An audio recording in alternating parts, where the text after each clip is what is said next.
Hello traders, and welcome back to another edition of Hotspots, where we discuss high-impact news events that are coming our way very soon. In today's video, we'll be discussing April 30th through May 2nd, that is Sunday through Tuesday.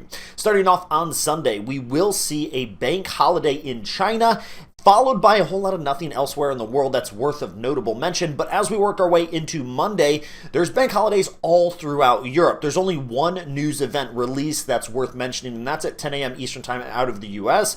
And then finally, working our way into Tuesday, we'll see news very early on at 12:30 a.m. Eastern Time out of Australia, followed by a 7:20 a.m. Eastern Time release out of Australia. And then we have another 10 a.m. release out of the US. And then finally, on the opposite end of the day, we have a release out of New Zealand at 6:45 p.m. Eastern Time. Now, it is worth mentioning that in Japan, there is also a bank holiday on Tuesday as well. Have a good one, and I will see you in the next one.